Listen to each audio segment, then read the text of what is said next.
السلام علیکم ورحمۃ اللہ وبرکاتہ۔ امید ہے تمام احباب خیریت سے ہوں گے۔ اللہ آپ حضرات کو اپنے حفظ و امان میں رکھے۔ سبق پھر پڑھ صداقت کا، عدالت کا، شجاعت کا، لیا جائے گا کام تجھ سے دنیا کی امامت کا۔ حالیہ دنوں میں ایک خبر گردش کر رہی ہے کہ قصور کے ایک مسجد کے امام صاحب کی تنخواہ سے اس لیے کٹوتی کر لی گئی کہ وہ اپنی والدہ کی وفات پر گئے تھے اور انہیں آتے ہوئے واپسی آنے میں تاخیر ہو گئی تو ان کی تنخواہ کاٹ لی گئی۔ اسی طرح گزشتہ دنوں ایک ویڈیو وائرل ہوئی ایک مولوی صاحب کی، امام صاحب کی، کہ جن کی مسجد کی انتظامیہ سے انہوں نے ایڈوانس مانگا اور جس پر ایڈوانس مانگنے پر انتظامیہ نے ان کو جب وہ کھری کھری سنائی، ان سے لڑائی کی تو بیچارے دل برداشتہ ہو کر استعفیٰ دے کر آ گئے اور وہ بیچارے لاہور میں کسی نوکری، کسی ملازمت، محنت کے لیے خار ہو رہے تھے اور اپنے رویداد اور کارگزاری سنا رہے تھے جو کہ انتہائی تکلیف دہ تھے۔ اور ایک جو ہے وہ کہہ لیں کہ ایک دل میں ایک ٹھیس سے اٹھتی تھی اور تمنا ہوتی کاش کہ آج عمر ہوتے اور ایسے لوگوں کو سر عام بلا کر درے لگواتے جو ائمہ کے اس قدر جو ہے وہ مخالف ہیں، ائمہ کے بغض میں اس قدر مرے ہوئے ہیں۔ تو بہرکیف پیارے بھائیوں، امام مسجد ہونا یہ کوئی معمولی پیشہ نہیں ہے، یہ پیارے پیغمبر کے مصلی کے وارث ہیں، نبی علیہ الصلاۃ والسلام کے نائب ہیں، یہ نبی کے مسجد نبوی کی مسجدوں میں سے مسجدیں ہیں، یہ ان کے امام ہوتے ہیں۔ ان کو اللہ نے قرآن دیا ہوتا ہے، ان کے سینوں میں قرآن ہوتا ہے، ان کے سینوں میں نبی علیہ السلام کا فرمان ہوتا ہے۔ لوگ اس پھل کو، اس بکری کو، اس بیل کو، اس گائے کو لے کے میڈیا پر لے آتے ہیں، جی فلاں پر اللہ کا نام لکھا ہوا ہے، فلاں پر محمد کا نام لکھا ہوا ہے۔ ان کے سینوں میں اللہ، نبی محمد کے علوم بستے ہیں، یہ متقی ہوتے ہیں، تقوی گزار ہوتے ہیں، شب زندہ دار ہوتے ہیں، یہ تہجد گزار ہوتے ہیں، یہ جو ہے وہ درود پاک کے جو ہے وہ کثرت کرنے والے ہوتے ہیں، توبہ استغفار والے ہوتے ہیں۔ ان کے زبانوں پر ہر وقت قرآن رہتا ہے، قال اللہ قال رسول رہتا ہے، لیکن انتہائی افسوس کے ساتھ ان کو باتیں کرنے والا ایک عام ان پڑھ جاہل ہوتا ہے، کمیٹی کا ممبر ہوتا ہے، کمیٹی کا صدر ہوتا ہے جو ان کو باتیں سناتا ہے۔ کس وجہ سے؟ کہ اللہ نے اسے 2 ٹکے دے دیے ہیں اور یہ 2 ٹکوں کی کوئی حیثیت نہیں۔ کل کو جا کے یہی 2 ٹکے اس کو جوتے پڑواتے ہیں۔ یہی امام مسجد کا کمیٹی کا جو صدر ہے اور کمیٹی کا جو ممبر ہے، کل کو جو امام پر روب جھاڑ رہا تھا، کل کو اس کی اولاد خود اسے جوتے مارتی ہے۔ تو اس لیے اللہ سے ڈرنے کی ضرورت ہے۔ امام کو گالیاں سنانے سے اور امام کی بے عزتی کرنے سے، امام کی تحقیر اور توہین کرنے سے پہلے سوچ لیں کہ کل کو سیم یہی آپ کے ساتھ ہوگا۔ امام بددعائیں تو نہیں دے گا، وہ بیچارہ خندہ پیشانی سے برداشت کر جائے گا، مجبوریاں ہیں، چھوٹے چھوٹے بچے نظر آتے ہیں، لیکن ان فرعونوں کو جو اپنے آپ کو فرعون سمجھ بیٹھے ہیں، خدا سمجھ بیٹھے ہیں، امام انتظامیہ اور کمیٹی کے ممبران اور صدور، یہ اپنے آپ کو نہ جانے کس جو ہے وہ مخلوق سمجھ بیٹھے ہیں کہ امام کی کوئی ضرورت ہی نہیں ہے۔ چھٹیاں کیوں زیادہ ہوگی؟ آپ نے یہ نہیں پوچھا چھٹیاں کیوں زیادہ ہوئی؟ کوئی پریشانی، کوئی مسئلہ، کوئی مسائل، کوئی جھگڑا، کوئی بیماری کیا ہوا، ہم اس کو حل کر دیں؟ نہیں، صرف یہ بتاؤ چھٹی کیوں کی، یہ بتاؤ نماز کیوں لیٹ ہوئی۔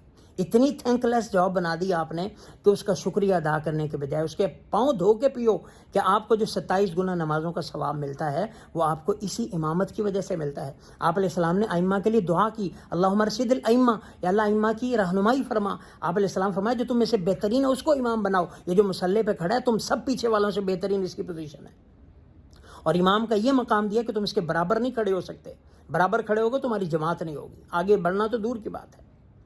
یہ امام جس کو اللہ کے نبی اتنا مقام دے رہے ہیں اور جس کو جو ہے وہ پیارے پیغمبر اتنا مقام دے رہے ہیں، ہم جو ہے اس کو جو ہے ڈیگریڈ کر رہے ہیں۔ ہم کوئی موقع جو ہے وہ کہہ لیں کہ توہین کا، تنقیص کا، جو ہے وہ تحقیر کا اور اسی طرح سے کوئی بھی جو ہے وہ تنقید کا ہم موقع جانے نہیں دے رہے ہیں، باتیں کر دیتے ہیں ایک جو ہے منٹ میں۔ اتنے 40 سال بیچارے خدمتیں کرتے ہیں اور اینڈ میں ان کو کسی چھوٹی وجہ سے، انا کی وجہ سے ان کو مسجدوں سے نکال لیا جاتا ہے، بجائے اس کے کہ 40 سال آپ کے اندر رہے ہیں ظالموں، تم ان کو کوئی اولڈ ایج بینیفٹ دو۔ امام صاحب اب آپ نماز بھلے ایک نماز میں آ جائیں، کوئی نہیں، آپ گھر بیٹھے رہیں، آپ اپنے بیٹے کو کہہ دیں، آپ محسن کو کہہ دیں وہ نماز پڑھا لے، ہم کوئی بات نہیں، اب کبھی تشریف لے آیا کرے برکت کے لیے، آپ نے اتنے عرصہ نمازیں پڑھائی ہیں، کوئی بات نہیں، ہم اب جو ہے وہ آپ کو آرام کیا کریں، آپ سہولت کے ساتھ جیسے آپ کو آسانی لگے۔ نہیں، یہاں پہ تو ہاں جی 40 سال ہو گئے اب نمازیں نہیں، چلو جی کاٹ دو۔ 40 سال کے استاد لوگ ان کے جناب کس لیے جی اب نہیں پڑھا رہے، جنہوں نے 3 نسلوں کی امامت کی ہوتی ہے، 3 نسلوں کو پڑھایا ہوتا ہے، ان کو لوگ جو ہے وہ ایک جنبش قلم سے کہتے ہیں چلو جی فارغ۔ کوئی قدر نہیں ہے، کوئی عزت نہیں ہے امام کی، جو مصلی رسول کا وارث ہے، جس کے سینے میں قرآن ہے، پیارے پیغمبر کا فرمان، جو نبوی چہرہ لے کے آپ کے سامنے پھر رہا ہے اور تم داڑھی منڈے اس کو جو ہے وہ بکواسیں سنا رہے، تم ان کی چھٹیاں کروا رہے ہو، ان کی تنخواہیں کاٹ رہے ہو۔ اور پھر تنخواہیں ہوتی بھی کیا ہیں؟ امام مسجدوں سے جا کے پوچھو بیچارے کس قدر قسم پرسی کی زندگیاں گزاریں، 7,000 10,000 15,000 20,000. آپ کو شرم نہیں آتی؟ ایک عام چپڑاسی، عام کلرک، عام ملازم، ایک بالکل جو ہے وہ کہہ لیں کہ ایک لیبر کی تنخواہ 40-41,000 ہے، اور ائمہ کو دیکھ لیں، آپ سروے کریں کتنی تنخواہیں دے رہی ہیں. لیکن وہ بیچارے اپنی روٹین سے صبح 3 بجے سے اٹھتے ہیں، شام تک جو ہے وہ عشاء تک آپ کے ساتھ ہیں. پھر جی امام صاحب ٹیوشن نہیں پڑھانی، امام صاحب یہ نہیں کرنا، نماز 10 منٹ کی ہونی چاہیے، یہ 9 منٹ کی ہونی چاہیے، درس اتنے ٹائم کا ہونا چاہیے، فلاں یہ پابندی ہونی چاہیے، یہ مسجد میں رہنا ہے، یہ کرنا ہے، وہ کرنا ہے. ٹیوشن کے حق میں اگرچہ نہیں ہوں، لیکن جو بندہ بیچارہ ضرورت مند ہے، اگر وہ ٹیوشن پڑھاتا ہے، اپنا گھر چلاتا ہے، تو اس میں قیامت نہیں آتی. ہاں آپ اس کو دیں 1.5 لاکھ تنخواہ، 2 لاکھ تنخواہ دیں آپ اس کو، وہ کوئی عام بندہ نہیں، اس کے سینے میں قرآن ہے، پوری دنیا اس کے سامنے ہیچ ہے جو قرآن نہیں پڑھا ہوا، اس کے سامنے اس کی جوتی کی بھی حیثیت نہیں. لیکن ہمارا عالم یہ ہے، چونکہ یہ ہمیں بعد میں نظر آئے گا جب آنکھیں بند ہوں گی، تو آپ اس کو تنخواہیں دیں، وہ بیچارہ مسجد میں پھر رہے، 24/7 اس کی جاب ہے. جب کسی نے دروازہ کھٹکھٹانا ہے، امام حاضر ہے. رات کے 1 بجے 2 بجے بھی جنازے پڑھاتے ہیں بیچارے، لیکن پھر اس کے باوجود کوئی نہیں. بیمار ہو جائے دعائیں، جب کوئی بیماری آتی ہے، دھکا لگتا ہے، پھر آتے ہیں امام صاحب کے پاس. امام صاحب مشورہ دیں کیا کریں، بیٹی کے گھر میں یہ مسئلہ ہو گیا، بیٹی بیمار ہو گئی، بیٹا بیمار ہو گیا، اب بتائیں، بیٹا ہاسپٹل میں، دعا کر دیں، اب یہ مسئلہ ہو گیا، یہ کر دیں، اب یہ کیس ہو.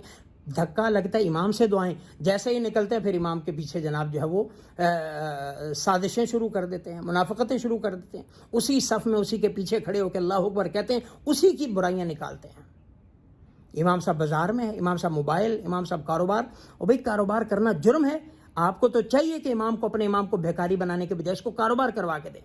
امام کی عزت مقتدی کی عزت ہے، ہونا یہ چاہیے جیسا محلہ ویسا امام ہونا چاہیے. اگر محلے والوں کے پاس موٹر سائیکل ہے، امام کے پاس موٹر سائیکل ہونی چاہیے. محلے والوں کے پاس کاریں، امام صاحب کے پاس کار ہونی چاہیے.